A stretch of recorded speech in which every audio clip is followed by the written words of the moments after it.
Yes, Entiisa kati kana mwasibye mutya muli mutya ngenda kusaba gwena osubscribe nga atonyigene kale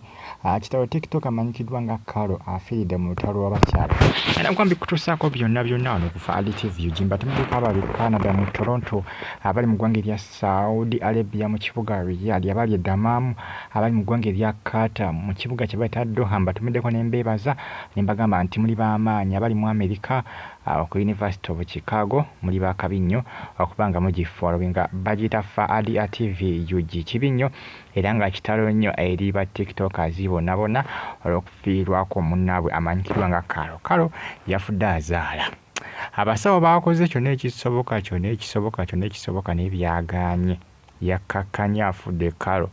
Information ekwata ku nsonga za Kalo tenaba kubanga efuluma kubanga eri abadde bagamba nti omwana yabadde amaze okuba nga muzaala nga mulamu naye ate abamu bagamba nti omwana nedda naye omwana yafudde. Nkyagazako kubanga anoonyeza information ekwatagana ku mwana kubanga yafudde Azaala omwana yamuzadde oba nedda.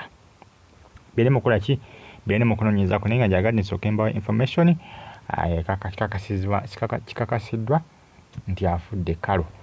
afudde era nga information emaze okuba nga ekonfamingibwa. Mbeebaza mwenna nembagamba nti muli b'amaanyi okubanga mugyekumirako updates mpa nazo buli lunaku olujja ku nsi kuno negamba nti comment section weeryawo obubaka abontera mu comment section ate osigale nga onfollowinga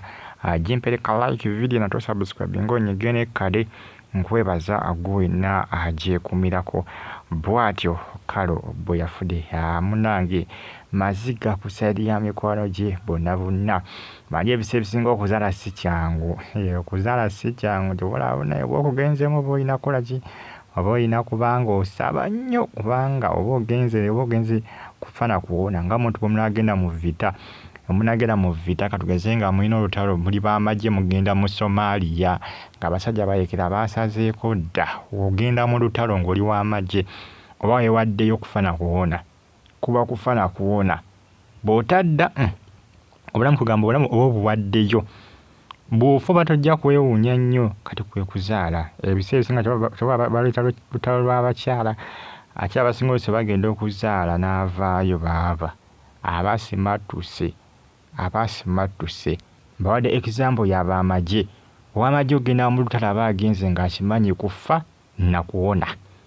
abasubira outcomes bbiri okufa oba okukomawo okufa oba okuwona bwafa bwakomawo Katonda ngaziiza bibye kati kwe kuzaala.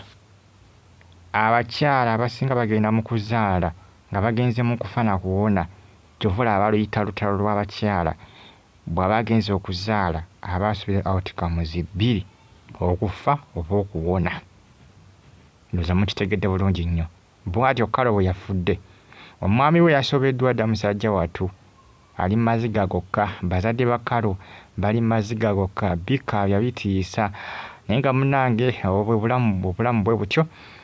munnange bulamu bwe butyo mugenda okubanga mugifollowinga n'okubanga mugyekumirako musubscribinge munyige ku kade negamba nti comment section weeryawo obubaka bontera mu comment section tosigale nga ogifollowinga mbatemedeka abali e Canada mu Toronto abali e Saudi Arabia basinza mu ggwanga erya Oman nembeebaza nembagamba nti mwongere okubanga mugyekumirako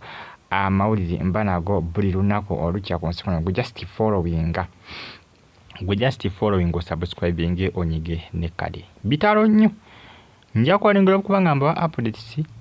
n'ensonga ezikwatagana ku nsonga za Kalo ono TikTok yafudde nga Azaala. Nja kwalengera okubanga mbatuusako information yagina banfunye wano ku Afudde TV.